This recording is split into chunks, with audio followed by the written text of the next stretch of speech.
Assalamu alaikum. Hope you guys doing well. Welcome to Learn with Rakib. Today we are gonna learn so much important topic, which is vocabulary. So as you already know, আমরা যখন কথা বলতে যাই বা কথা বলি অনেক সময় যে অপোনেন্ট কি বলতেছে সেই ব্যাপারগুলো আমরা বুঝতে পারি না। দেন লিসেনিং এর ক্ষেত্রে নেটিভ স্পিকার যারা কথা বলেন বা হচ্ছে বিভিন্ন মুভি ক্লিপ বা সং এর ক্ষেত্রে যে সাউন্ডস গুলো আপনার প্রনাউন্স করে সেই ব্যাপারগুলো আমরা বুঝতে পারি না। দেন আমরা যখন কথা বলতে যাই, তখন আমরা সেন্টেন্সের ভ্যারাইটি মেক করতে পারি না। অ্যাজ লাইক আমরা রেগুলার কথা বলি এবং অনেক সময় সেন্টেন্স তৈরি করতে পারি না। এই ব্যাপারগুলা ওভারকাম করার জন্য ভোকাবুলারি অনেক, অনেক বেশি গুরুত্বপূর্ণ। অ্যাজ ইউজুয়াল যখন আপনি কোনো কিছু বলতে যাবেন, শিখতে যাবেন, দেন লিখতে যাবেন, এই প্রত্যেকটা ক্ষেত্রেই কিন্তু আপনার ভোকাবুলারির প্রয়োজন হচ্ছে। আপনি একই সেন্টেন্স বারবার লিখলে সেটার মাধুর্যতা থাকবে না। দেন আপনি সেই জিনিসটা নিয়ে নিজেকে ইমপ্রুভও করতে পারবেন না। So that's the common thing we cannot improve ourselves without it. So basically vocabulary অনেক গুরুত্বপূর্ণ একটা ব্যাপার। আপনারা যারা শিখছেন বা শিখে অনেক সময় হাল ছেড়ে দেন। তো যার কারণে আমরা হচ্ছে 30 ডেইজ চ্যালেঞ্জের এই ভোকাবুলারি পার্টটা শুরু করতে যাচ্ছি। আজকে আমাদের বেসিক 1 পার্ট এবং আমি এখানে শুরু করব হচ্ছে একটা ওয়ার্ডের ক্ষেত্রে সেই ওয়ার্ড কিভাবে সৃষ্টি হচ্ছে, দেন এটার সিনোনিম কি এবং অ্যান্টোনিম কি? এই ব্যাপারগুলো টোটালি কভার করার ট্রাই করব। দ্যাট মিন আ একটা ওয়ার্ড যদি আমি বলি সেক্ষেত্রে সেটার সিমিলার ওয়ার্ডগুলাও বলবো এবং এর বিপরীত শব্দগুলোও আমি এখানে বলবো। তো আমরা শুরু করব বেসিক হচ্ছে কিউট থেকে এবং আমি একটা বুক ফলো করছি এবং এই বুকের পার্ট বাই পার্ট আমি আপনাদের সাথে শেয়ার করব। এক্সাক্টলি ভিডিওতে আমি যে ব্যাপারগুলো নিয়ে আলোচনা করব সেই ব্যাপারগুলো আপনাদের কমেন্ট বক্সে ডিটেইলস দেওয়া থাকবে। সো বেসিক্যালি আমি যখন শুরু করতে যাচ্ছি কিউট শব্দটা দিয়ে শুরু করতেছি। কিউট, কিউট মানে সুন্দর এবং কিউটের পাশাপাশি আরেকটা শব্দ হয় সেটা হচ্ছে অ্যাকিউট।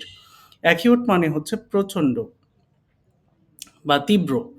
তো কিউট, অ্যাকিউট এবং অ্যাকিউটের পরে আরেকটা শব্দ আসছে সেটা হচ্ছে অ্যাকিউটি।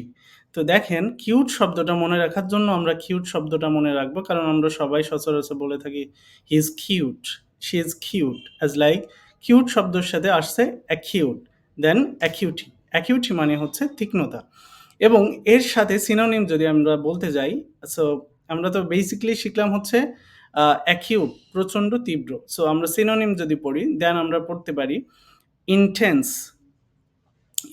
ইনটেন্স মানে হচ্ছে আপনার তীব্র, দেন ইনটেনসিভ। ইনটেনসিভ হচ্ছে প্রচণ্ড তীব্র, দেন ইনটেনসিফাই তীব্রভাবে, then intensification, intensely, intensively, then intensive care unit. So basically আমি যদি as usual one by one বলতে যাই দেন সেটা হচ্ছে intense, intensive, intensify, intensification, intensely, intensively, intensive care unit. Intensive care unit যেটা আমরা নর্মালি এটার শর্ট মিনিং জেনে থাকি আইসিইউ। সো বেসিক্যালি আপনারা আরেকটা জিনিস শিখে গেলেন যে আইসিইউ এর ফুল মিনিং কি? সো এটা অনেক ইম্পোর্টেন্ট এবং কিছুদিন আগে কয়েকটা ভিডিও ভাইরাল হয়েছে এটা নিয়ে আপনারা জানেন যে আইসিইউ এর ফুল মিনিং কি? So that's the thing. So আমরা যদি অ্যান্টোনিম বা বিপরীত শব্দের দিকে যাই দেন এটার ক্ষেত্রে আসছে হচ্ছে স্লাইট। স্লাইট শব্দের অর্থ হচ্ছে সামান্য। স্লাইটলি মানে হচ্ছে সামান্যভাবে। Slight, slightly, light, alight, delight, delightful, delighted, plight, flight and lighten. এই যে ব্যাপারগুলা শুনতে খুবই শ্রুতিমধুর হলেও পড়তে আমাদের একটু কষ্ট হতে পারে। সো তার জন্য আমি নিচে ডিটেইলস দেওয়া থাকবে। আপনারা সেখান থেকে দেখে নিতে পারবেন।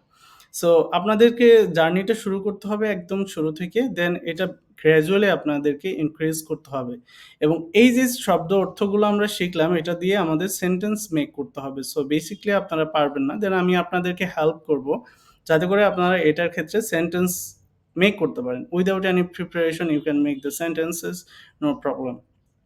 So that's the thing how you can improve yourself. So grab this opportunity to take participate with the 30 days challenge vocabulary, and I will with you definitely. If you have any question you can ask me or you can comment below, then I will answer. And আমি সমস্ত কিছু provide করে দিব। আর আপনাদেরকে কিভাবে guide করব, কিভাবে আপনারা আরো বেশি ফ্লুয়েন্টলি কথা বলতে পারেন, এই ব্যাপারগুলো আমি পার্ট বাই পার্ট নিয়ে আসতেছি। So hope for the best and stay tune with us. Thanks for watching. আসসালামু আলাইকুম।